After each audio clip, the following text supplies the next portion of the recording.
Dalam berita terakhir tentang peningkatan ekonomi dan masalah COVID, Banpres sudah mencapai angka 13 triliun rupiah. Kalimat dalam headline media ini cukup mencetarkan otak nakal saya. Pertanyaan sederhana muncul, kenapa kalau bantuan disebut bantuan presiden? Sementara kalau hutang dikatakan hutang negara. Kenapa nggak dibalik? Bantuan negara pada saat memberikan stimulus dan hutang presiden pada saat pemerintah meminjam pada lembaga donor. Sehingga ketika sudah tidak menjabat, dia harus bertanggung jawab pada hutang yang dibuatnya. Bener deh, ini perlu nyali memang merubah negara ini. Kalau saya karena sontoloyo dan sangat cinta NKRI berani mengatakan hutang presiden dan bantuan negara yang akan dilakukan. Garansi, kalau ada hutang yang saya ambil sebagai pemimpin, maka selesai masa tugas saya lunasi, pasti. Tapi beban hutang pejabat sebelumnya senilai berapa saat ini ya kira-kira? 5.000 triliun kali ya? Ya saya tidak akan mau bayarin. Piye jala ikijal, kita buat deal. Wah ini ora, pasti pada nggak punya biji. Lebih baik jangan pilih Mardigu jadi presiden.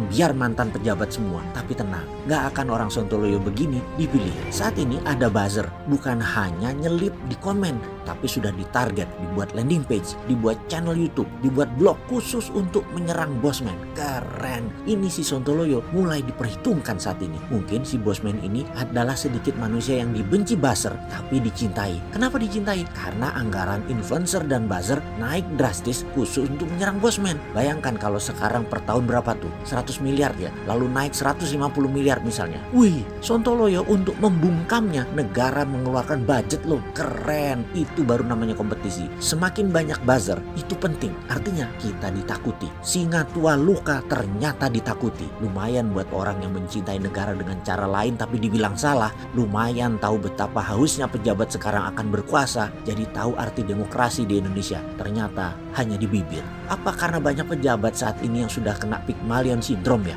Sehingga posesif akan jabatannya. Jabatan ini dilindunginya seakan milik pribadi dan abadi. Dan dibawa sampai mati. Wahai sahabat milenial dan zoomer, tahu nggak apa itu Pygmalion syndrome? Oke, saya ceritakan sedikit muasalnya. Ini sedikit hikayat Yunani. Ada seorang pematung kenamaan bernama Pygmalion. Suatu hari dia membuat patung wanita yang indah dari sebuah gading. Wanita cantik. Ternyata saking cantiknya, Pygmalion jatuh cinta pada patung tersebut. Dia perhatikan, dia liatin, dia sempurnakan, dan kemudian dia berdoa dengan kencang meminta para dewa agar patung itu bisa jadi manusia, bisa hidup. Pygmalion berdoa dengan sangat tulus dan menggetarkan hingga jagat dewa Brata pun akhirnya menyetujui, dan turunlah Dewi Afrodit dalam sebuah malam persembahan dan menghidupkan patung indah tersebut menjadi wanita cantik bernama Galatea, dan mereka pun menikah. Pygmalion sangat protektif terhadap Galatea hingga akhirnya menyengsarakan dirinya sendiri. Begitulah pejabat kalau terkena Pygmalion syndrome. Sindrom ini akan memprotek Galateanya sehingga tidak melihat kecantikan di tempat lainnya, sehingga tidak bisa melihat karya indah lainnya. Bahkan